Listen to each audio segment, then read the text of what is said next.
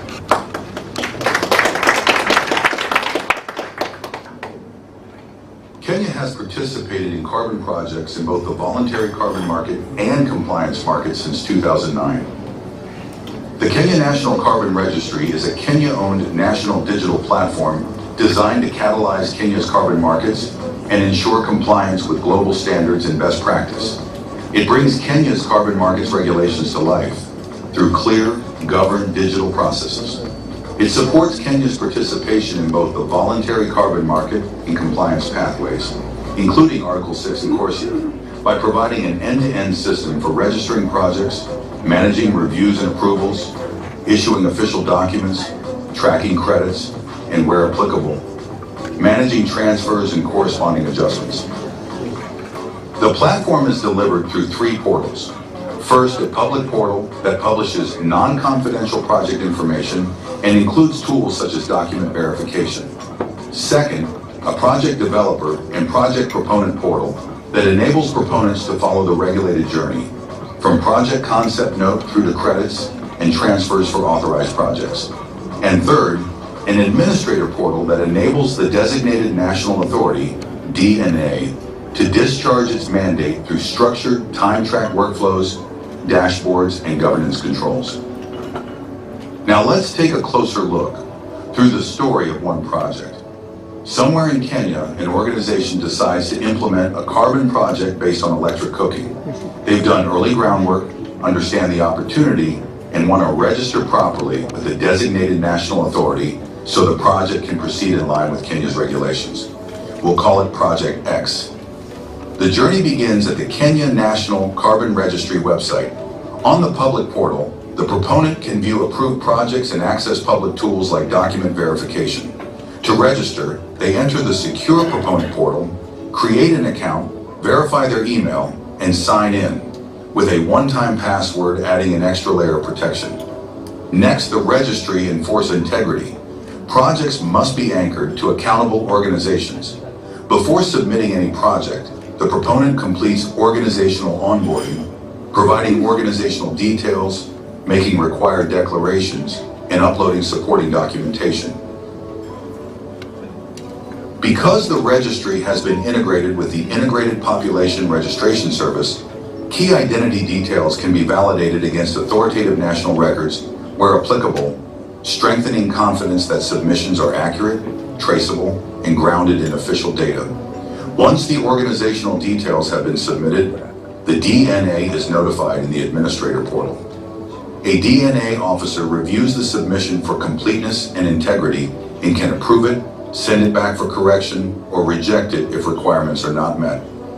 In this case, the organization is approved, and the proponent gains access to the full dashboard, including notifications and transaction tracking. They can now continue in onboarding the project concept note of Project X. Project onboarding is a digital representation of Schedule 1 of the regulations. The project concept note. The proponent completes a guided workflow, capturing project details, sector classification, and precise location using administrative regions and a map pin. Then proponent and ownership information, declarations, and carbon fundamentals such as expected credit volumes, baseline logic, methodology direction, and crediting period. Supporting evidence is uploaded so the submission is complete and reviewable. Then the workflow reaches a critical gate, payment. The Kenya National Carbon Registry is integrated with eCitizen, meaning fees are paid through official government payment infrastructure. The proponent selects a payment channel such as M-Pesa, completes payment, and returns to the registry. The system records the outcome, generates a receipt, assigns a reference number, and notifies the DNA that the submission is pending review. Now governance kicks in. The registry supports structured review workflows, including constitution of a multi-sectoral technical committee where required. Committee membership is captured in system, reviews are documented, decisions are traceable, and timelines are actively tracked. Submissions can be returned with clear feedback, rejected with reasons, or approved. For Project X, the outcome is positive. The registry issues a letter of no objection, a controlled system-generated document with verification safeguards, including QR-based validation through the public portal. Next comes the request for project approval. The proponent prepares and submits the project design document together with supporting documentation to demonstrate readiness and compliance. Where the project is community-based, critical social documentation is included, such as community development agreements and stakeholder documentation covering all areas the project spans.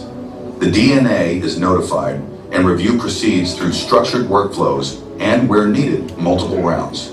If approved, the registry issues a letter of approval as a controlled, verifiable document.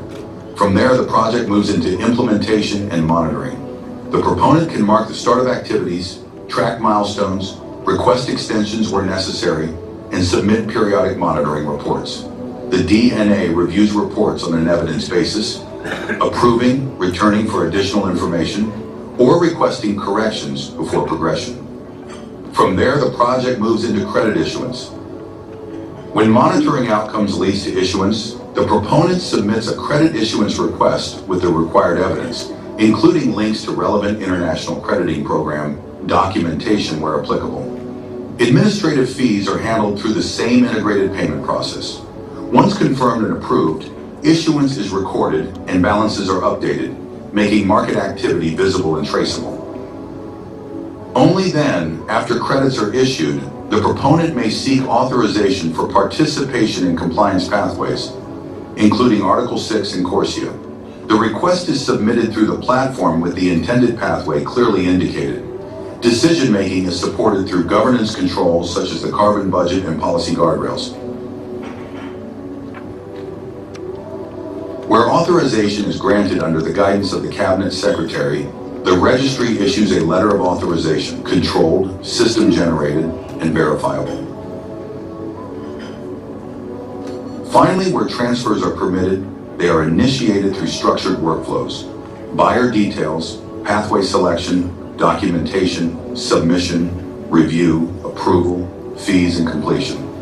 For Article 6 and 𝗿𝗄𝗄𝗃 participation, corresponding adjustments are captured and tracked through defined processes, ensuring national accounting remains coherent, auditable, and aligned to Kenya's controls.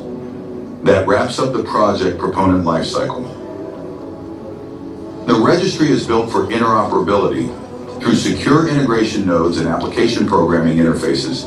It can connect with sector registries and sector systems to reduce fragmentation while keeping governance central.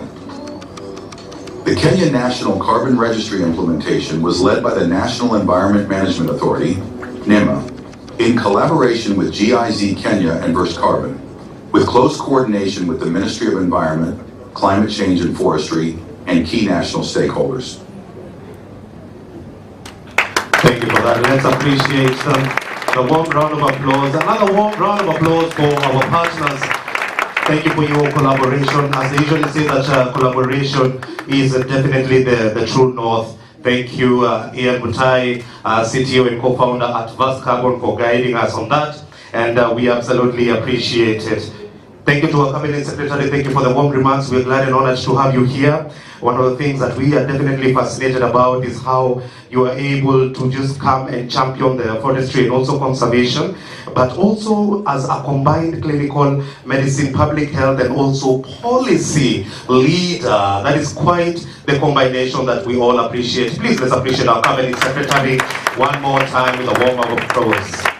All right, so ladies and gentlemen, we have come to the moment that we have been waiting for. Delegates on the floor, are you ready? Oh no, let's get some energy on the room. Delegates on the floor, are you ready? Yeah. So this is how we are going to do it. I would like to call our Cabinet Secretary, Dr. Deborah Baraza, if you'd be so kind as to just come and stand facing the delegates here. We have a launch button. This launch button is going to be done by our Cabinet Secretary and also our EU Ambassador, Her Excellency Henriette Geigert will come also, stand next to the Cabinet Secretary, and also Marine Knella will be able to come on this particular side. And then, of course, our principal secretaries are going to be standing right here together with the CEO of Verst Carbon, who is also here, right? So fantastic. So what we are going to do ceremoniously, we are going to be able to start with a countdown, and at the count of 0, our VVIPs who are standing right here at the front, they will together come and press this particular button, and that will be our official launch. Delegates, are we ready? Delegates on the floor, are we ready? All right, fantastic. We can be able to start with the countdown. At the count of 0 is when they will press on that. So we are at 10, 9, 8, 7, 6, 5, 4, 3, 2, and 1. Let us press it there. Our executives hold it, press it as you hold, press it as you hold, and the rest of us, ladies and gentlemen, let's put our hands together. Let's put our hands together, 𝗂𝗶𝗶𝗃𝗃. Yes, it is a celebration, and we have finally launched it. A warm round of applause, warm round of applause. Our executives will remain here, all right? Makofi tafadhali, let's put our hands together for the warm appreciation. Thank you, thank you, thank you. We'll just want to take one more photo as you are standing, as we're clapping together. Make sure that the media team can be able to get it.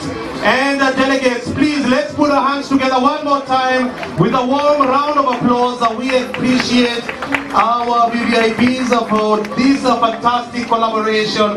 Makofi tafadhali, one more time, ladies and gentlemen. Warm round of applause, warm round of applause. I'd like to just call the partners from GIZ and also Verst. Ian Mutai, you can be able to join this particular photo as we take it. Let's join this particular photo. Ian as part of the Verst team to be able to join. Partners also from GIZ to be able to come and join into this particular photo. And also our ambassador, Switzerland ambassador, Marco, the public demand, we love your collaboration. We would love to have you here into the photo. All right. Our key stakeholders. This photo is our memorabilia for your patronage and also for your partnership. We want to make sure that we can all collectively be here. All right, fantastic. Do we have everyone here?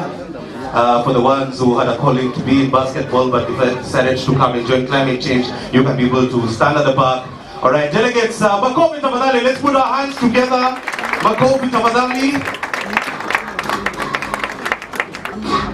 Makofi tafadhali, one more time, a warm round of applause. Let's put our hands together. Thank you very much. Asante sana. Thank you. We may have our seats. Thank you, thank you. Asante sana. Congratulations to the entire team, to the entire consortium. We have officially launched and we are proud to be associated, looking forward to this fantastic, phenomenal journey that has been set out for us. And it's definitely going to be a game changer in the conversation of climate change. Thank you very much, ladies and gentlemen. Thank you, DJ, thank you. Please give a high five to the person standing next to you and tell them we have launched it. We have launched it. Asante sana. Thank you very much to our dignitaries representing the national government led by the Cabinet Secretary, Principal Secretary, the entire NEMA, Board Chair, DG, and all the representatives here. Thank you. At this particular point in time, ladies and gentlemen, we want to take a 20 minutes health break. So we have some tea and coffee that is right outside the hall, and we'll be able to give this room and give an opportunity to our dignitaries to have a conversation with the media team. All right? So we shall be back here at exactly, let us take 20 minutes. By 11:35, we are going to be coming here for a panel discussion. It's a stakeholder dialogue, and this is a conversation where you can be able to chime in, and it's going to be from policy to practice, the voices from the carbon markets ecosystem. Thank you very much. Enjoy your tea break with the dignitaries. We'll be able to go right back there at the banner so that we can have a conversation with our media team. Thank you.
Sit under the table, see if you can be able to get some space in there. All right, so what I want you to do, I want you to stretch your hands forward. It's like you're taking a drive. Both hands forward. And then turn it side to side. Side to side. Waist slowly. For the ladies, you can be able just slowly, slightly, all right? Just making sure that your facial expression is okay for the photo ops. And then in 3, 2, 1, this is what we're going to do. We're going to count 1, 2, 3, and then we'll clap on that side. Let's do it together. 1, 2, 3. Other side, 1, 2, 3, and 1, 2, 3. Then we are definitely going to make sure that this platform gets all the way attention from national government. All right, and then we take it down. Let me see you push it up like this, and then push it down, and then push it up like this, and then push it down. There's an excitement that is going to be there when people learn about this particular platform and see how they can learn and get as much as possible from it. It gives them a tingling sensation. So you'll put your hands up like this, wiggle your fingers, put it down, up and down, up and down. Then you wiggle your head a little bit. Nice, creates the excitement. All right, ladies and gentlemen, this is best done with music. Give us that song. Not that one. Yes, put your hands there. Move it side to side. And then you can just go with the rhythm. And with the lovely smiles in the room. In 3, 2, 1, let's go. 1, 2, 3. 1, 2, 3. 1, 2, 3.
Ecosystem.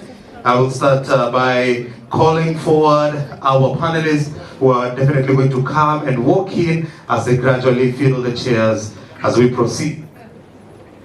So we'd like to our first panelist, ladies and gentlemen, for the one who is able to champion the business case for sustainability, mobilizing private capital and corporate action to turn Kenya's climate ambitions into opportunities. Help me appreciate with a warm round of applause Dr. 𝗿𝗂𝗵𝗆𝗿, who heads the Circular Economy and Climate Change Department at KNCR. Let's appreciate him with a warm round of applause, Dr. 𝗿𝗂𝗵𝗆𝗿. Glad and honored to have you here. Our next panelist is Marlon Owalo, the chairman of the Carbon Markets Association of Kenya. Let's appreciate Mr. Marlon Owalo as he comes. Thank you. As he comes forward, glad to have you here, Marlon. Our next panelist, ladies and gentlemen, is Jackson 𝗿𝗵𝗆𝗏𝗏𝗏. He is the CEO of WWF Kenya, man who is known for bridging the gap between the grassroots community resilience and also high-level climate policy. Let's appreciate Mr. Jackson 𝗿𝗵𝗆𝗏𝗏𝗏 as he comes forward. Welcome, glad and honored to have you here. And our next panelist, ladies and gentlemen, from the Climate Change Unit at the Kenya Forest Service, please help me appreciate with a warm round of applause, Peter Sirayo. Peter Sirayo, as he comes forward. Peter Sirayo, is Peter here? Yes, he's here. As we say in Swahili, makofi tafadhali for Mr. Sirayo coming in and also taking the stage for this particular occasion. Thank you also for representing George Tarus. And our next panelist, ladies and gentlemen, from the multi-sectoral technical committee member at the ministry, please help me appreciate 𝗿𝗶𝗶𝗁𝗏. 𝗿𝗶𝗶𝗁𝗏 as she comes forward to join the panel. And ladies and gentlemen, to moderate this particular conversation is none other than a lady that we've come to love and appreciate, and also she is a leader par excellence, strategist extraordinaire, Dr. 𝗿𝗿𝗃𝗁𝗏𝗶𝗃𝗏𝗁, the coordinator of Kenya's most designated national authority for carbon markets at NEMA. Please, let's appreciate Dr. 𝗿𝗿𝗃𝗁𝗏𝗃 as she comes in. One of the things that you'll appreciate about her is that she is a hands-on leader and her unwavering support is guaranteed. Over to you, Dr. Ri, and let's proceed. Asante. Thank you very much, Bwana MC. You know how to blow up people's trumpets.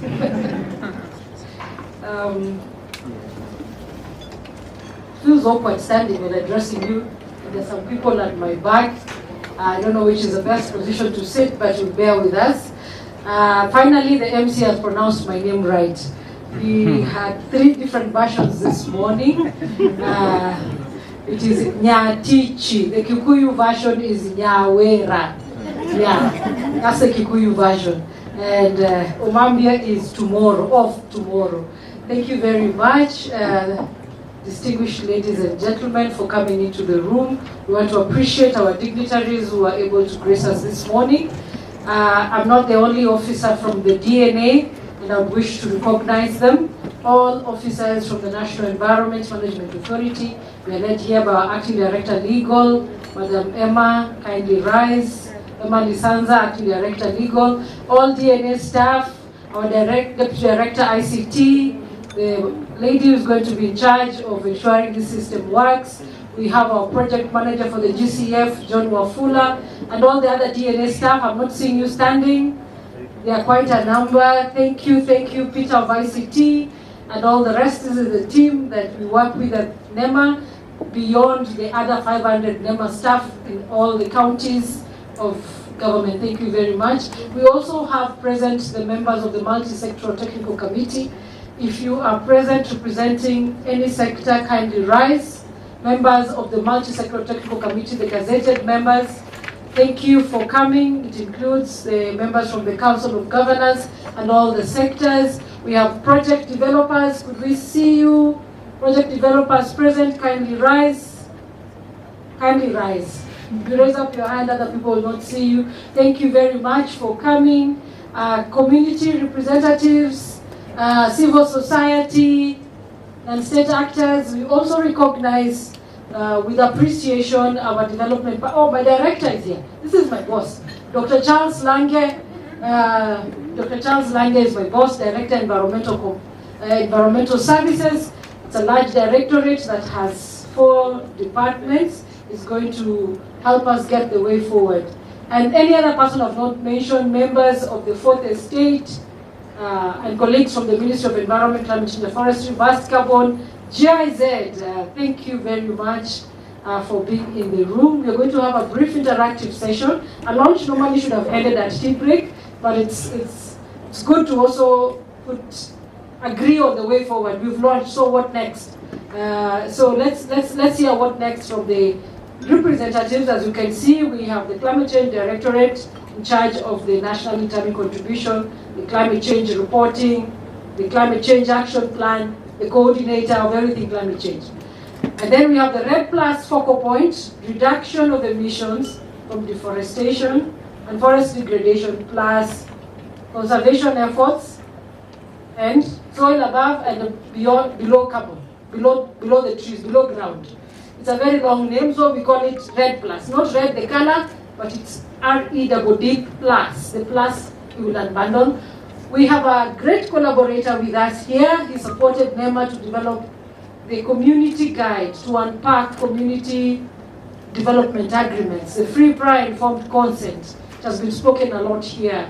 What is it? CEO, WWF, should be Dr. by now, Dr.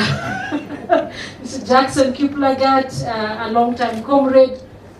Thank you very much. And we have Marlon Wallo from Carbon Markets Association of Kenya, and of course the private sector. The private sector is broad.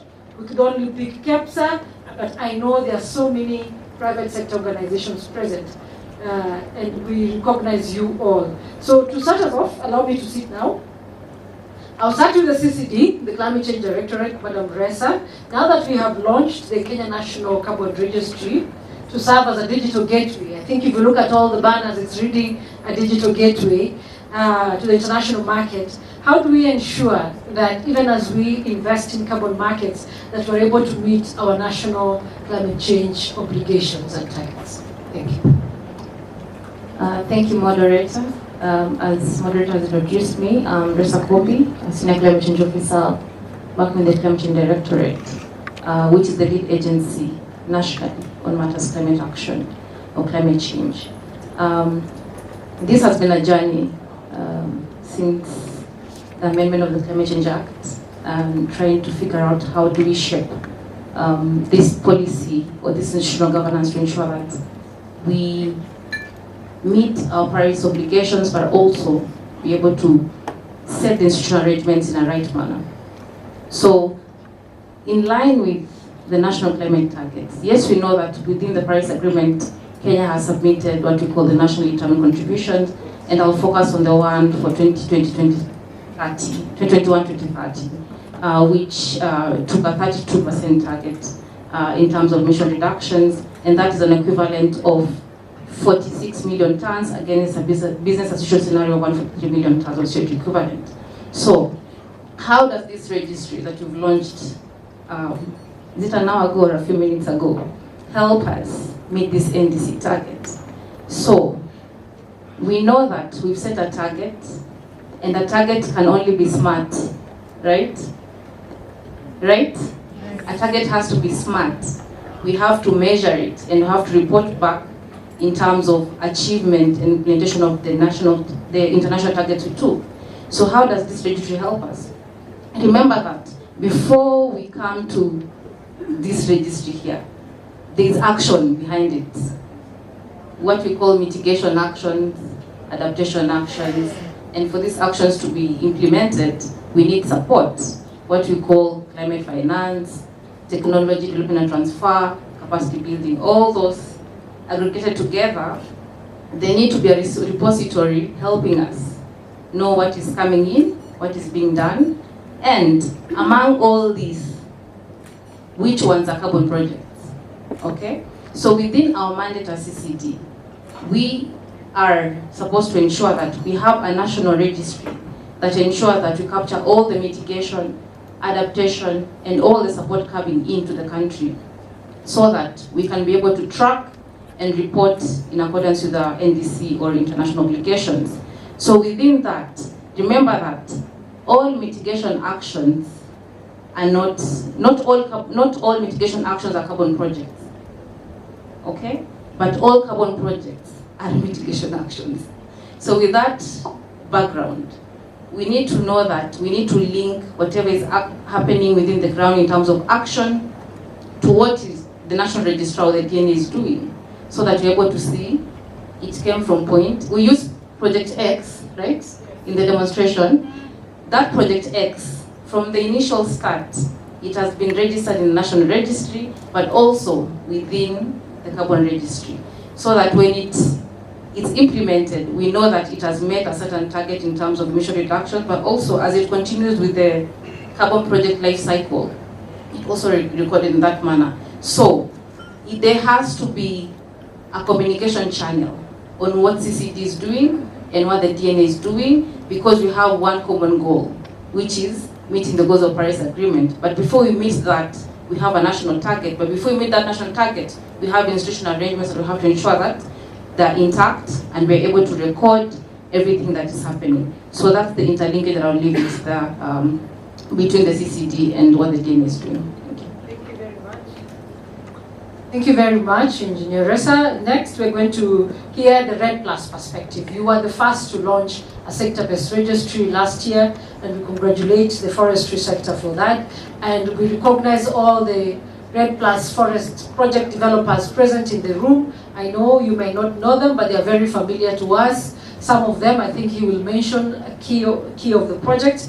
But having launched the REDD+ registry and the initiatives that are going on within the REDD+, how will you help the registry in maintaining transparency and avoidance of double counting of emissions, even as project developers participate in the REDD+ initiative, which is in Article 5 of the Paris Agreement, and what is going on in Article 6 of the Paris Agreement?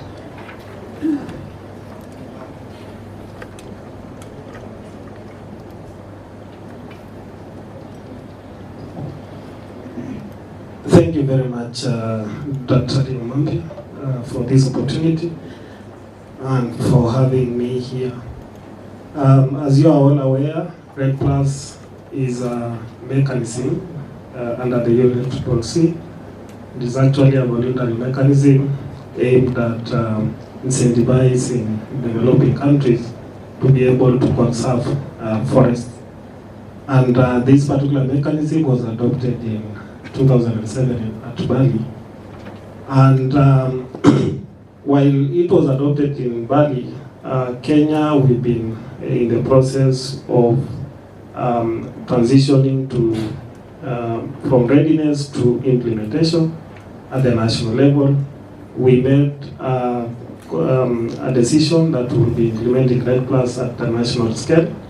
But we are also cognizant of the fact that we do have projects that started before we were ready at the national scale.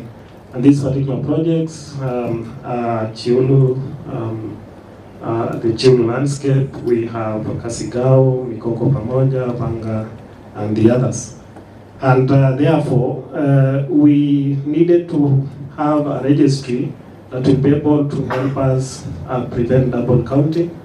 And since we are implementing REDD+ at the national level, then we also need to see that we are not claiming credits that are already generated by the projects at the project or site level scale. And therefore, we launched this particular registry to be able to support us in nesting of these particular projects at the national scale, to be able to prevent double counting, and see that those particular projects that we want to nest at the national REDD+ registry needs to have, first of all, cleared with the DNA by way of getting approvals. And for us to be able to ensure that is done, then we need to have a link between the two registries so that then it becomes easier. Thank you very much. Thank you very much. Just note down your questions. We will have plenary after this. And I'm going to now turn to WWF CEO, Jackson Kiplagat, to share and say, now that we have launched our registry, how can we use this? Recall that this morning it has been reiterated, this is just a tool. And a tool is just as good as if you use it. If you don't use it, we'll just shelve it. So how do we ensure that the carbon projects, especially those occurring in community lands of Kenya, deliver tangible socio-economic benefits to the local communities, at the same time protect biodiversity? Thank you very much, Daktari, for that very important question. First, allow me to congratulate the ministry and, of course, the DMA and all of us for being part of this journey that brings us to where we are today in achieving the totality of the benefits of the carbon markets. Now that we are moving out of now the system, I think we need to ensure that we deliver real value for our local communities, the economy, and of course nature in the implementation of this. this registry that has been launched today, from my point of view, is not just going to be a platform, but we must make it a tool that guarantees what I would call transparency, tangible community benefits, and protection of biodiversity. There is a saying that says, if you want to know where to find the honey, you follow the bee. I don't know whether it is that true? Yes. And if it is true, then if we have to really know whether these carbon credits and the carbon projects are going to deliver community livelihoods or biodiversity benefits, then we need to follow the money. Every project should be able to disclose, for example, how revenues are shared, how many jobs are created, what investments reach local communities, and if indeed the carbon finance does improve livelihoods. And if it doesn't, then it is not sustainable. Secondly, I would say we have to link the carbon to ecosystem restoration. We have a 15 billion target for our country. How do these credits reflect the reality at the landscape level? In the community lands, in Kenya, we have 3 different categories of land. We have public land, community land, and we have public, private, and community land. In this community land, how does it deliver the restoration we are looking at in form of healthier forests, healthier wetlands, water systems that can be validated in a way that allows all of us to contribute, with the institutions responsible for various areas of conservation playing a very important role. Thirdly, is actually to build what I could call an investor confidence that has very good level of openness, which I think this registry, you saw from what was displayed here, is a very good opportunity to lay everything open for all of us to be able to ask ourselves and improve, because we will start with the first ones. We need to continuously improve and continue asking ourselves questions. Is it delivering community benefits? Is it delivering restoration of biodiversity conservation? And lastly, ensuring that we have strong safeguards and oversight.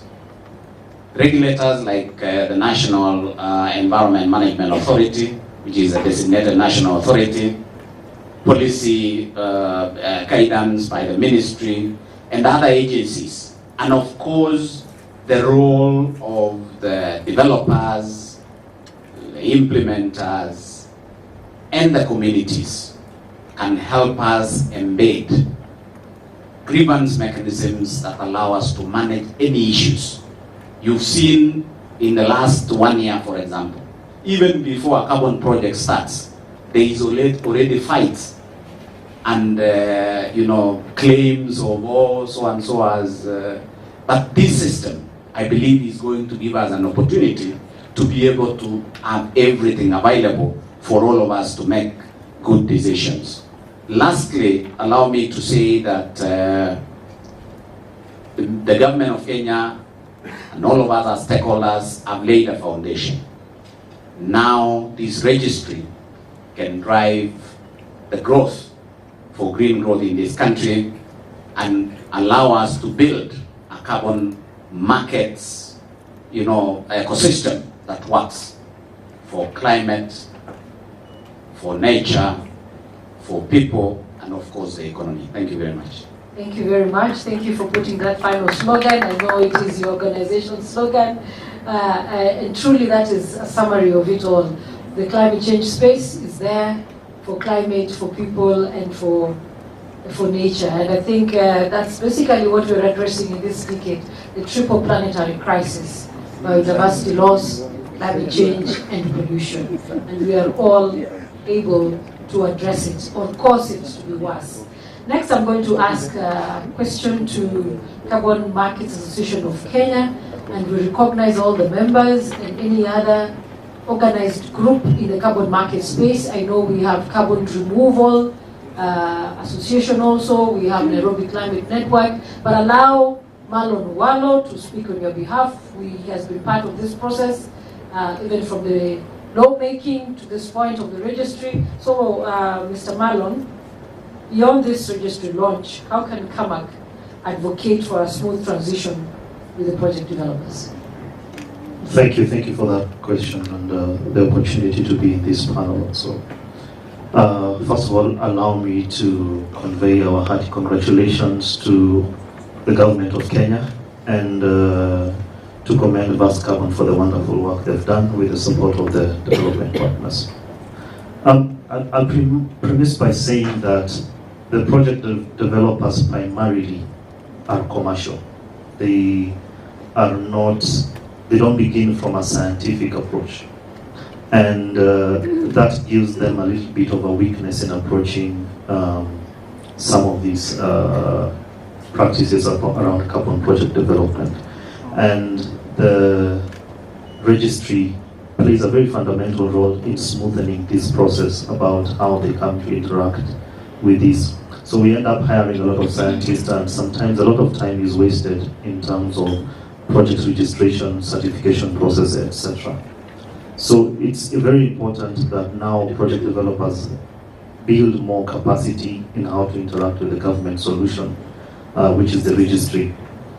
Some of them have been hesitant on certifying or registering their projects with the government because it was not very clear to them how they would go with this. But now I think this simplifies the process by, I think, months, as was before. So I think what is needed for transition mostly is capacity for the project developers. And this can only best be done with governmental support. So if the government would convene a lot of sessions with the project developers so we can interact freely with this system, and also so that they can be aware of what is the approval criteria with the private sector. And I think most of people, even in here, time is really a valuable asset. Someone once told me the most valuable thing you can give someone is your time, because you don't get it back. So to avoid time wastages, it would be important for the private sector to be trained on what is the approval process for a project. What does it take to get your letter of no objection? What does it take for you to get your approval, so that it's not a back and forth? I missed a document, I didn't get the word correctly. Small statutory requirements that could waste a lot of time. That would be very important to smoothen the transition, and probably a mechanism to help the projects that have already gotten their letters of no objection or have already gotten approvals to find a way of transitioning to get their projects onboarded into the registry would be very important as well. Thank you. Thank you very much, Mr. Wallon, for being very brief. I think it's quite clear that we all in a learning session. Not only are the developers, it also includes that we have DNA staff who are now going to transition from reviewing hard copy documents to online. I am grateful that through the GIZ, we are going to still be having the team supporting us. But just to mention that when it comes to project development, sometimes it's the learning by doing approach as much as possible. And I am grateful in this digital era, there are quite a number of online webinars and certification courses on carbon markets, project development, there are podcasts. And one of the trainers is actually Verst. Verst Carbon is one of the trainers. They do, what are they called? Twitter normally, what do you call those things? The master classes, and they train people, and they can actually help to unbundle. And because they are both trainers and software developers, I think during one of your learning sessions you can ask, how do I onboard my project on the registry?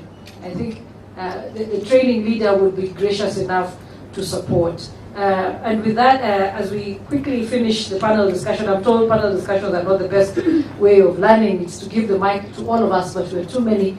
But I want to speak to the largest organization of private sectors, Kenya Private Sector Alliance, and one of their champions here is Dr. 𝗂𝗶𝗶𝗀𝗶𝘶.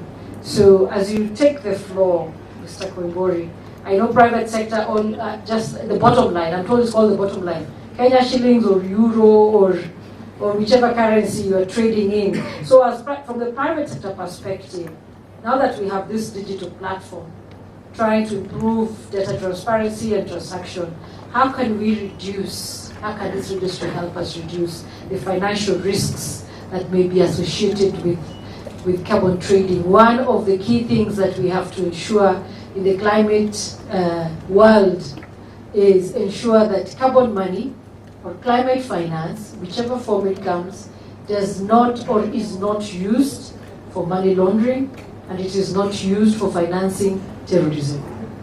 And the main people who are able to do that are project developers, because for us, the fees that we pay on the e-citizen, we simply use it for administrative purposes of reviewing your meetings, of reviewing your application. So now that once you're paid for the carbon credit, the Kenya shilling or the euro, whichever currency comes to your pocket, how shall we ensure that through this registry we don't enhance financial risk?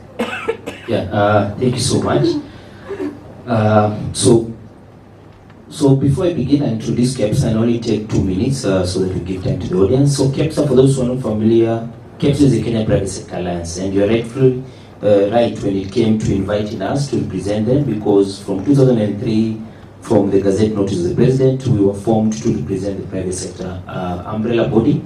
That is why we have over 2 million members cut across various sectors from energy, environment, agriculture, that are key when it comes to matters carbon. And also we have over 80 business member organizations spread across various sectors, with one of our key business member organizations being the Kenya Association of Manufacturers. So it means that we do represent their voices and we champion their issues.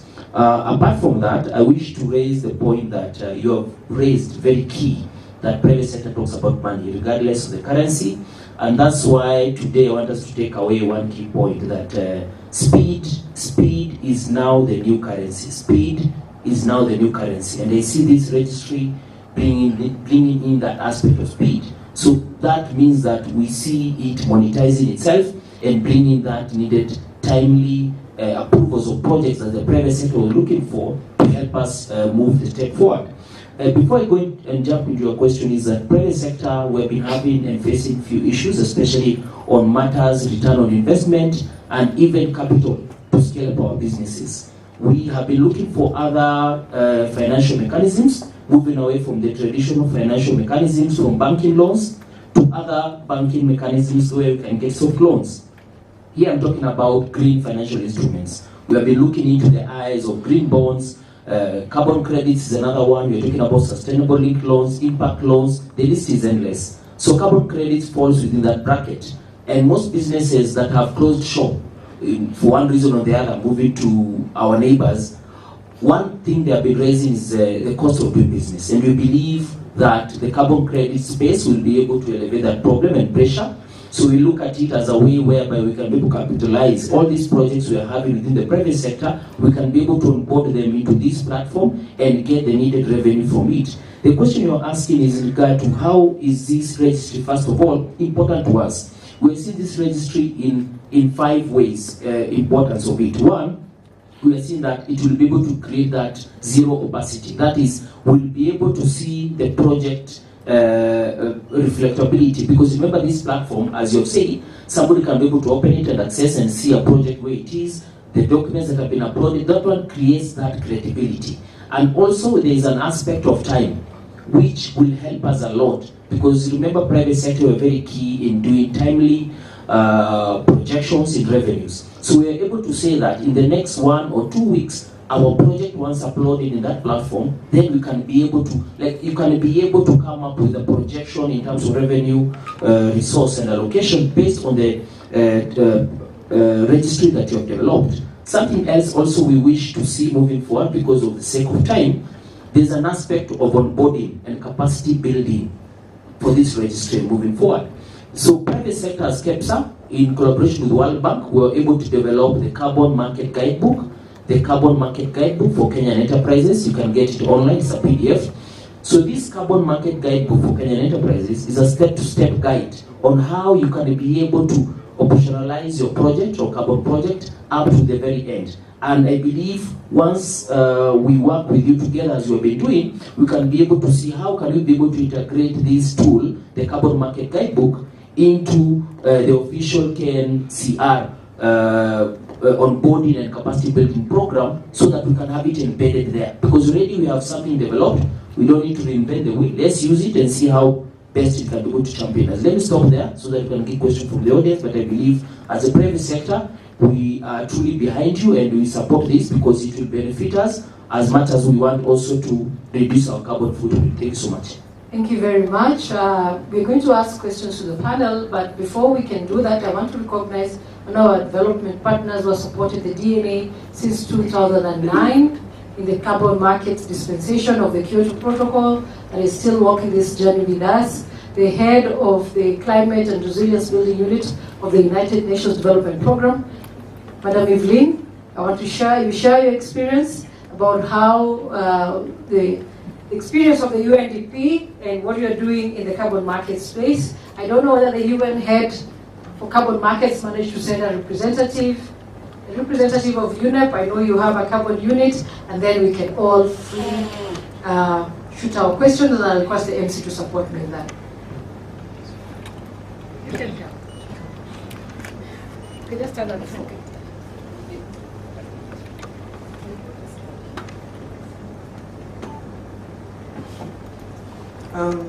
Thank you so much, Daktari. My name is 𝗿𝗶𝗃𝗁𝗁, as has been said.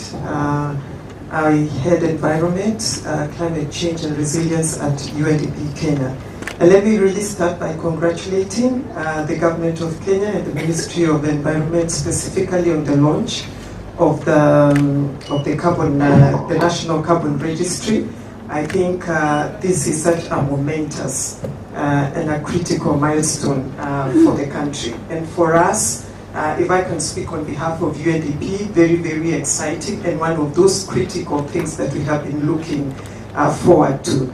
And this is because UNDP is active within the carbon market space. Let me start by saying we are the lead development agency of the United Nations. So this really does fall within the space that we work in. And what are we doing within the carbon space? I think most critical for us is to advance high integrity, fair and transparent carbon market. And not just for the sake of it, but to accelerate one, sustainable development, but also climate action. So that is the reason for which we are in this space. And we have two key initiatives through which we support carbon markets. One is the Climate Promise, and the second one is our high integrity carbon initiatives. These are global initiatives, but are also very active here in Kenya. And our support is specifically, I would say, in three areas. One is technical support, the second one is capacity building, but third and important also is policy guidance, including looking at aspects of safeguards, and I think that had already been mentioned. And because when we talk about carbon markets, communities and sensitive ecosystems are involved, so we want to ensure that we have safeguards in place. So we really are focused on high integrity carbon, supporting the supply side. Capacity building I have mentioned, and capacity building is both to governments but also various stakeholders on how we can navigate the complexities within the carbon market space. But also looking at we have in place robust instruments and frameworks such as what we are talking today. We provide support around putting in place tools and guidance, areas around Article 6, but also I think an important one is a focus on inclusion. ensuring that indigenous people, local communities, women, youth, the vulnerable communities are included in this space. So we really are excited about this. We have worked with the government, with the Ministry of Environment through this process as we looked at the frameworks of Article 6, but also capacity building. And we want to pledge that we continue to work together in this space. Thank you. Thank you very much. Just to mention that the UNDP, together with UNEP and the 𝗁𝗶𝗶𝘁𝗃, they do have an introduction to Article 6 online course. It's available, it's very good, it's self-paced. Please do it. It will help you in unbundling what carbon markets are, even as you think about developing your own projects. One IMC for Q&A. Right, fantastic. We'll just raise up your hand. I've seen one hand here, second hand, third hand here. So we'll start with the gentleman. Just introduce yourself, organization you represent, and then you can go for it. Thank you so much. My name is Desmond Tutu. I'm an advisor to the Office of the President, Government of Malawi, currently, but I'm a Kenyan. And I've been in this space before. I've also been an advisor to the government here in Kenya, different governments across Africa. My question is, we'll really move away from the excitement of the launch, because that was a very hard part. And congratulations to the government of Kenya, especially 𝗿𝗏𝗵𝗆. I mean, this is a very congratulations to you, because 2 years ago you said this would happen, and it has happened. I think that's visionary for you as an individual. So many congratulations to you. And my question is to the human globe of things. I know we've dealt with the technology. The technology is here. But after the launch, the human loop of things have just begun. Human loop of things means that the customer experience is what will drive this too. If we don't treat the customers well, if we don't listen to the feedback, to the genuine needs, you don't respond to those things, we'll kill this thing immediately. So I think it is important to move from the excitement of the hardware to the software of the people. People-centered service, especially to NEMA, because now we have the registrar and we have the teams. Treat people well. Listen to their legitimate concerns, respond to them technically, and also give them advice where possible. And probably my advice will be, as an advisory, I'll push my ticket, my advisory fee to you, maybe after this, is that I think there's need to go on a heavy recruiting process immediately after this for NEMA. You need to heavily recruit. Look for partners to pay salaries. Heavily recruit. Send those to your RSV if you don't have the money, so that when this takes off, you're able to meet the challenges of the market. Thank you so much. Thank you for that. Through the chair, do we do one by one, or we ask all? Let's make the questions. Okay, and then now we can work on it. Sorry. As we do the questions, thank you for the advice. I think his was advisory, and we can pick row by row. Okay. We must leave this room. I don't know what time it is. By one. By one. So we have very few minutes, and I think it's fair that we give row by row, round one. Okay. And please direct your question to a specific person. All right. Fantastic. Thank you very much. My name is Agnes Olo. I work with Royal Media Services as Environment Conservation and Climate Change reporter. So my question is, how soon is the registry taking effect? And how soon are the private developers and traders, more so those who are already in the business, expected to onboard? Thank you. Take this particular row so that we go row by row. As he prepares, Verst also be on standby to respond to some of the questions. Ian Mutai? Okay, Verst team? Okay, thank you. Yes, to the dignitaries, good afternoon. Yeah, my good name is 𝗂𝗲𝗶𝘀𝗶𝘀𝗿. I'm an environmental officer, a youth voice, and a farmer, tree farmer in this case. So my question goes to the panelists, particularly to the CEO. I may not be able to remember your name, gentlemen, but I'm sorry for that. I have two questions about youth inclusivity, because we both know that matters environmental conservations, they take place at the informal sector, majorly. The private sector in this space are us who are doing these activities at the informal sectors. But we get sidelines in terms of conservation mechanisms and management of the forest or the trees that we're planting, because at the moment we have a youth organization that is participating in environmental activities. We also plant trees across the country, and we have one that has been planted, a forest that is also growing, very young, 3 years old. We do it at our own capacity, but when we talk about conservation and management of these forests and activities so that it can be about sustainable and improving livelihoods, we don't get access to this finance and activities. And because the government advice had just mentioned, the NEMA, they should consider working with the private sectors, even if it means in terms of capacity building and making people get some money, particularly the youth in this space. It will be very important. So as we pick from this registry launch, what are the key policy issues that we can address so that we understand inclusivity and youth voice in this space? Thank you. Thank you. Right. I'm just also kindly requesting that delegates, we just keep it very brief in the interest of time. We can just take 2 more questions, and then now we're able to handle it. So I'll close with 1, 2, very, very briefly. Just introduce yourself and in brief, ask your question to the delegates, to the panelists. Good afternoon. First, I'll just say congratulations to NEMA, Verst Carbon, and all the partners for this great launch. My name is 𝗿𝗂𝗶𝘀𝗶𝗿.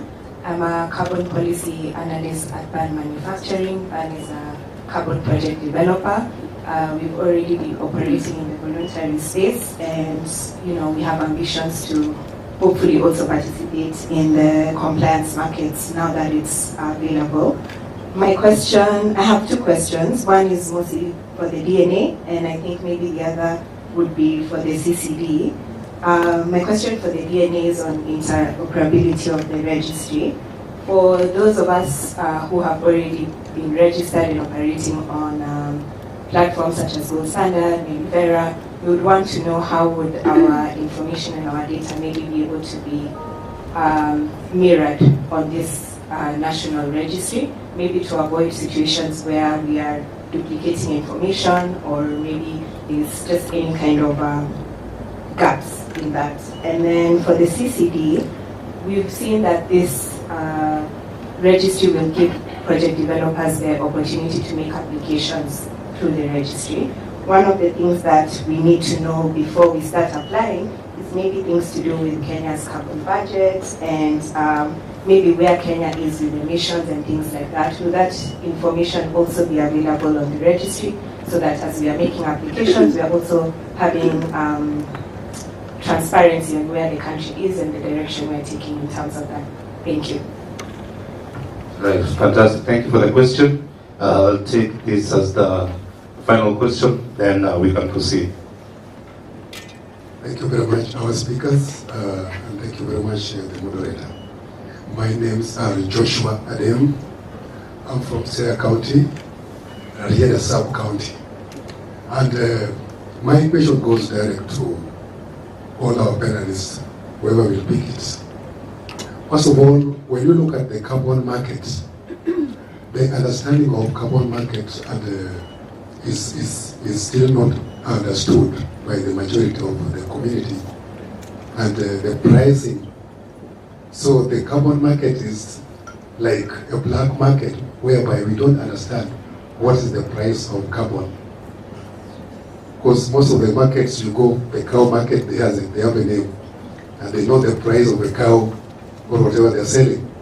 But in the carbon market, the only person who knows is the buyer. The seller doesn't know whether he's losing or he's gaining. So can we have an understanding of this market, how open it is? That's my first question. Second question is, with the 𝗂𝗏𝗃 network. The 𝗂𝗏𝗃 network is it is a sign of disappointment, because this is a company which has entered the market and the majority of the community have embraced it. But with its closure,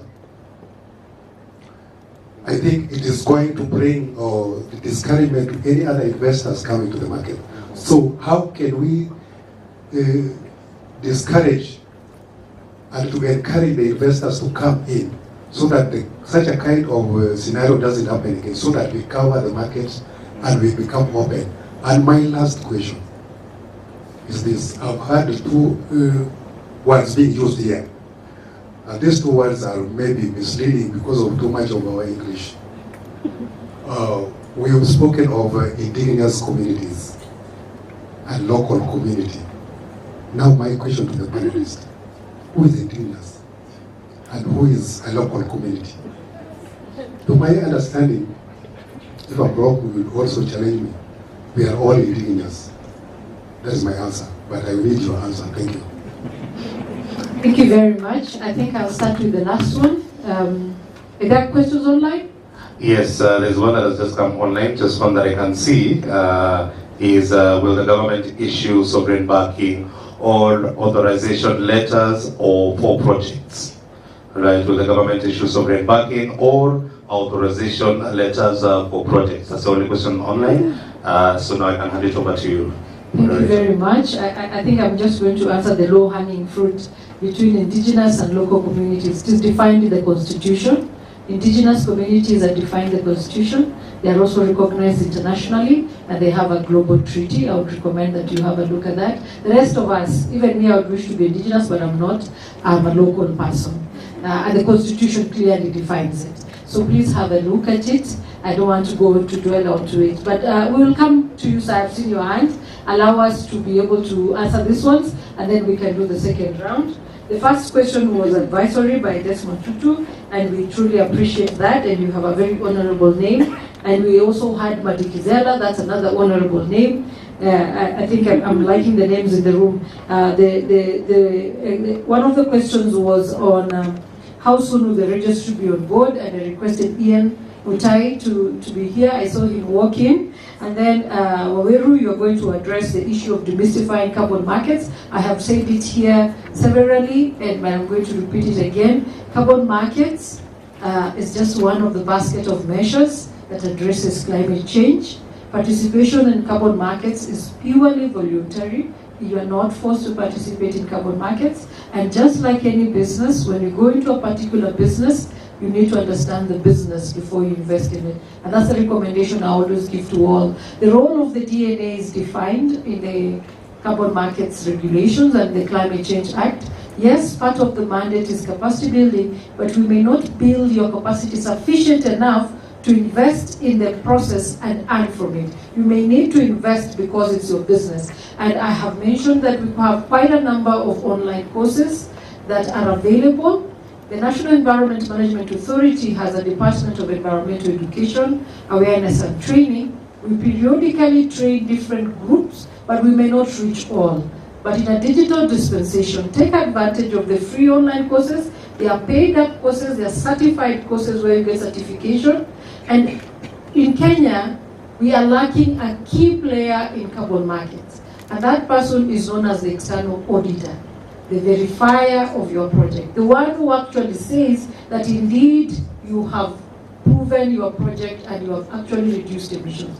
Quite a number of us are on the development side, but there's that person who is always being imported in because he has registered globally, he has trained, he has certified, he has a current practicing license by one of the carbon markets, the verifiers.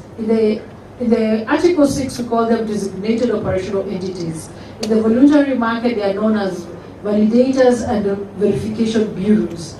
That's the person who takes most of your money. If you can invest in it and be the local player, we'll truly be grateful. I can tell you for a fact that in the CDM time, we just had 3 Kenyan companies, and they were actually outfits of international global companies. Local Kenyan companies who are VVBs, stroke DOEs, stroke external auditor, none. And the role of the DNA is to register them and publish them jointly with the Kenya National Accreditation Service. Why don't we invest in that, even as we invest in understanding the market? That will be my short. Royal Media question is going to be answered by Ian. Ian, where are you? I saw you. Yeah. How soon is this thing operating that we press the button here? Was that we press the button and we start next year, or what? So the National Carbon Registry is live and it's production ready, and in that regard then you can onboard your projects. However, there will be a session where we discuss the next steps, and one of the next steps will be to have almost a small pilot before it's fully blown, but in essence and it's ready for onboarding of all projects. Thank you. Thank you very much. Mr. Jackson, a question to you on youth inclusivity, the vulnerable, the youth who are a bulk of this country. Yeah. I know you're not a youth. Thank you very much, and thanks for the question.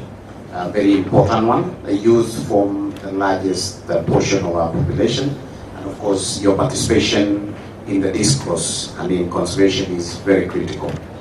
I know there are many, you talked about whether there are policy enabling conditions for the youth to participate. Indeed, I know the government through the various agencies are putting in place enabling conditions. For example, in the area where you come from, as a youth, are you a member of a community forest association? Are you a member of a water resource users association? Are you a member of a wildlife conservancy association, where you get your space as a youth to be able to engage? But even more than that, as a group, how engaged are you in the local conservation opportunities that allow you, for example, if you have an asset, to be able to provide seedlings for restoration, or to actually take the next level of engagement in business? I know there are groups, for example, that have engaged the Kenya Forest Service, utilize the 30% opportunity that is available for the youth, women, and people living with disability to be able to engage in the timber sector, for example. You know, adding value to timber and earning more from it. There are many opportunities like those ones that we need to go for them. As youth, you need to go for them. Don't wait to be given. Go for them. A challenge for you. Thank you. Thank you very much. Kamak, do you include the youth? Are you a youth actually? Yes, so just at the border point. So yes, we are saying that the youth are not included and you're an association. So can you speak to it? Yeah. And then caps 1 minute each. Okay, so we've engaged in some trainings with the KU students on environmental matters and on carbon markets training. We work also closely with Strathmore University in training about carbon markets and the whole ecosystem. So I think we try to use the academic pathways to do the youth training, but I think we need to figure out how to get to the communities. Maybe we need to talk to the county governments and see how we can bring together the youth in those regions. Allow me to also mention something small that was asked about carbon markets being a black market, where the buyers are the only people who control. So I'd say it is a market like any other, and all markets are complex in one way or another. For example, we are sitting in a building, but we don't know how much the gypsum or the ceiling costs unless you're an expert in the field. So if you're going to engage in any market, as Dr. 𝗿𝗶𝗊𝗶𝘁𝗲 said, it is upon you to make sure that you understand the intricacies that are required for you to be an expert in that field. And it is true, yes, in the voluntary carbon market, it is mostly what is known as a buyer market. And a buyer market means that the buyer is the one who controls the price. And this always is influenced by, one, their own company budget, or two, the tax that exists in that country. So we cannot dictate a price that overrides the budget of an organization or the carbon tax of a different country. Yeah, thank you so much for that. And just to reiterate on the issue of the youth, I believe everybody is a youth. I came to realize that everybody is a youth. We have youths, we have people who are above 35, they are friends of the youth. There are those who are above 55. They are an extension of the youth. So everybody is a youth. So in that regard, as KNCR, on a light note, we have projects which are geared on the youth aspect. Not basically touching on carbon, but we have a few youth projects, like the Kenya Youth Empowerment Program. But in regard to what you're talking about is the youths are obviously embedded in every project and program.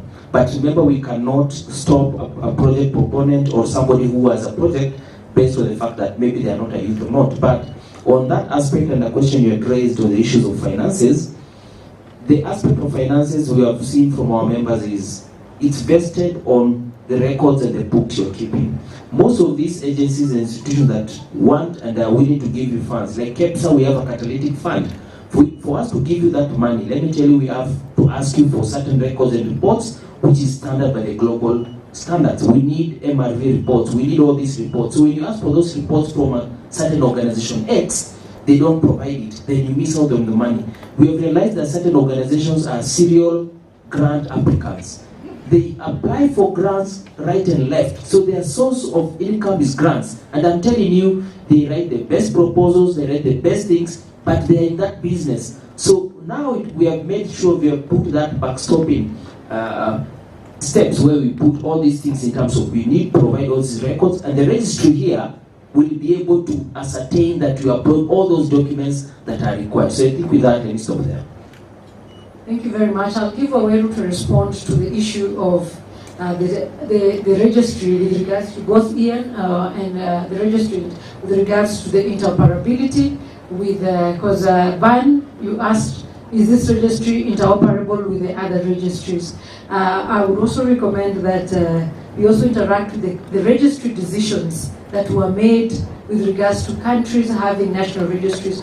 Mainly is to be able to support towards implementation of the NDC, the world to see what you're doing. The independent registries, they're not a transaction registry, but I will ask the tech people to give that response, and the training opportunities are there before we can open it up for 3 more minutes. No more further questions? Okay. I'm seeing very hot hands, if there's such a word. Owero, 1 minute. Thanks. With respect to training, one of the things is that it was mentioned here, if you are a business that is getting benefits from the community, it's very important that as a business you also try and see how can you put it back. We call it CSR. So as a company, one of the ways we've been doing CSR is we started some time back in 2023. Every other Saturday of a given month, we just do a random webinar. We just talk about carbon markets and whatnot. That's picked up some bit of traction, and we have been able to do quite a bit ever since then. So for example, we're able to get on board the gold standard with Foundation. It's one of the carbon registries out there globally, and we're able to curate some training materials. If you go to our YouTube page, for example, you'll find 5 different lectures on very basic, what you call the one-on-one. Nothing too technical, just an eye-opener for everyone. And then over 10 also, we've been able to partner with other agencies in the country.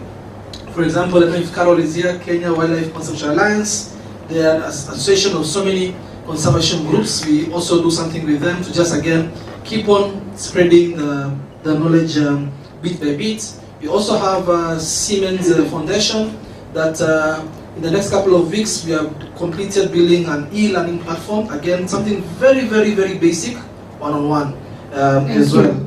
Yes, and of course, remember NEMA has got a community guidelines as well on carbon markets, especially if you're looking at one-on-one knowledge, please, it's available. And of course, there is a lot of AI out there. You can always prompt and get a very good quick answer. Thank you very much. That's all the time that we have. We must leave this room.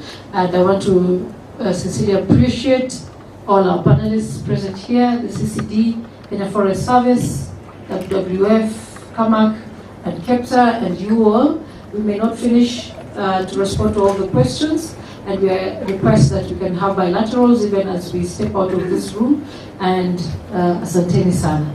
Right, fantastic. Thank you so much, Dr. 𝗿𝗿𝗃𝗏. And I agree with you, the bilaterals. I'll just ask the moderator and the panelists will just come and do one line over here. We'll just line up for a group photo as the panel. And I know we had quite a number of questions.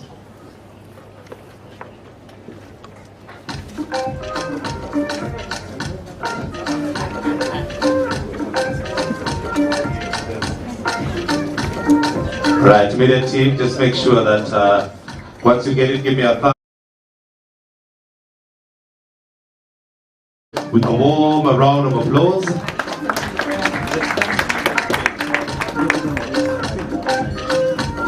And suddenly the media team expanded. All right, just make sure we have it. Thank you very much. Great, great. Thank you once again, Dr. 𝗂𝗶𝗊𝗶𝘀𝗲, and also our stakeholders, our captains of industry. Thank you for sharing your insight. Thank you for the wisdom nuggets. Your contribution to this particular vertical is well appreciated. As Dr. 𝗂𝗂𝗶𝗊𝗶𝗀 has mentioned, I know we had quite a number of hands going from this side and this side. We shall have the bilaterals where we just make sure that we can exhaust some of the questions. We are aware that this is a conversation that will keep on going. The questions definitely has no end, but we'll keep the conversation going even after this particular formal session. There will be an opportunity for that. So ladies and gentlemen, we want to come to the section of the closing remarks. This is Beyond Kenya, the broader relevance and also the outlook. And to guide us on this is the head of Digital Economy, Digital Transformation Center, Kenya from GIZ.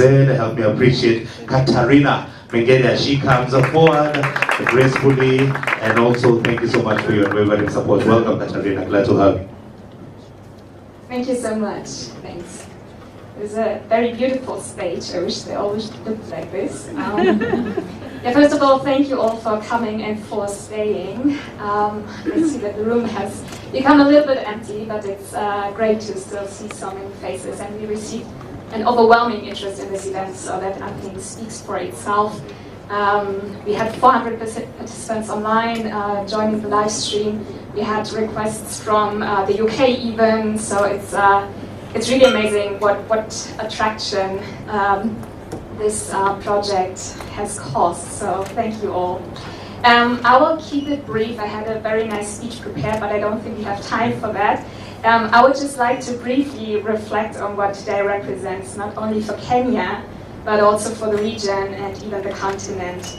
To us, the Kenya National Carbon Registry is not just a digital platform, but it is a digital public infrastructure that allows markets to function, institutions to coordinate, and trust to be built at scale. In carbon markets, that is not just optional, it is foundational. So for us as the GIZ and the European Union, our carbon markets work operates at the intersection of climate, technology, and purpose. And in that space, we have clear need and so much potential, especially in Africa, for trusted digital infrastructure to underpin high integrity carbon markets. And as the EU ambassador said so clearly this morning, Kenya really leads by example. And we want to stay committed to Kenya, obviously, but we are also very much looking forward to even going beyond that and looking at the region and even the continent to allow Africa to really spearhead the carbon market scene and to, once more set an example when it comes to digital systems for carbon markets, because we do believe that those systems are needed and really help to markets to strive. So let me close by thanking our partners, obviously the Ministry of Environment, Climate Change and Forestry, NEMA, the Climate Change Directorate, CARMAC, and very special thanks to our great partners from Verst Carbon, who did an outstanding job in bringing this all to life. And we were so impressed by your work, and really can't thank you enough. We couldn't have asked for a better partner on this. And thank you also to the dedicated GIZ team, to name a few only. Thank you, Andrea, Sophia, Moses, who have left GIZ in the meantime, but are still part of the team. Thank you, Ferris, Fiona. Thank you, Rose, dear friend and colleague. Without your commitment, this wouldn't have been possible. So thank you so much, everyone. And this is just the beginning.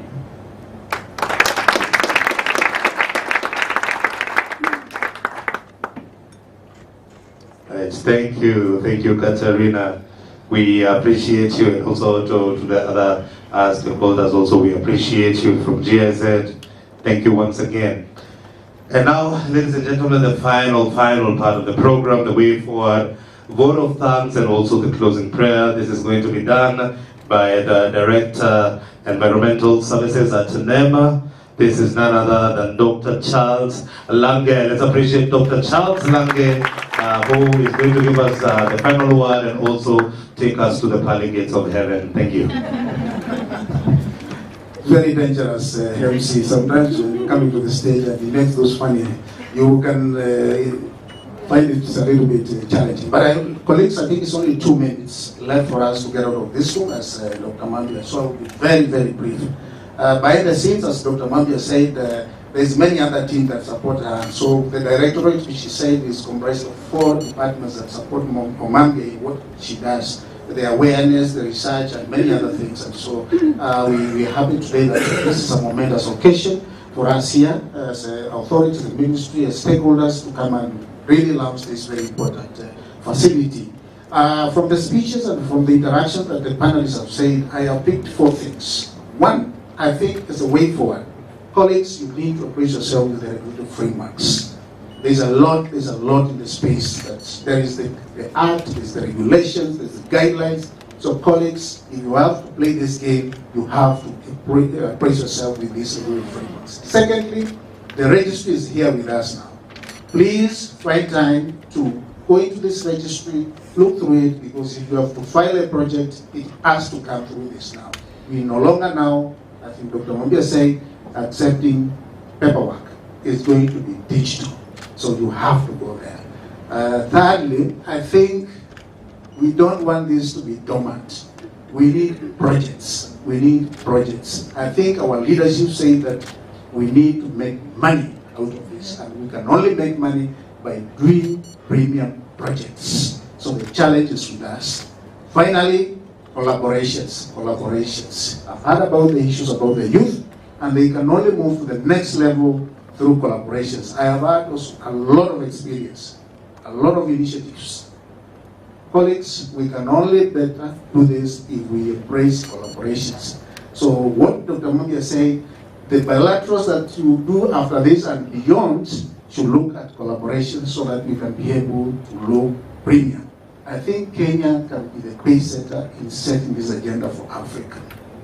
So with that, I think 1 minute, the other minute is only to take the opportunity to sincerely appreciate our leadership for the time that they found to come and grace this. We had our CS here, we have our 2 PSs, we had the delegation from the EU, we have our funders from the GIZ, and many other colleagues. CEOs, we are only left with 1 CEO at the moment, I guess, 𝗿𝗶𝗴𝗶𝘀𝗿 but we had our CEOs here, we had my DG here, and my chairman, and I want sincerely to thank them for the time to come and grace this very important occasion.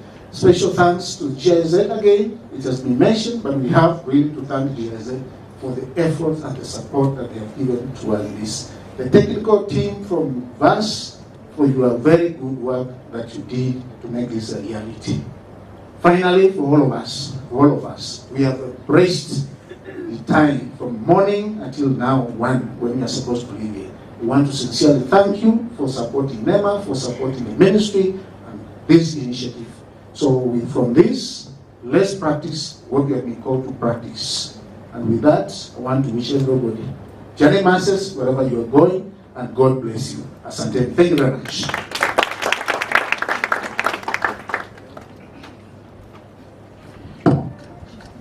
I think back to you. Fantastic, thank you. Let's appreciate Dr. Charles with a warm round of applause.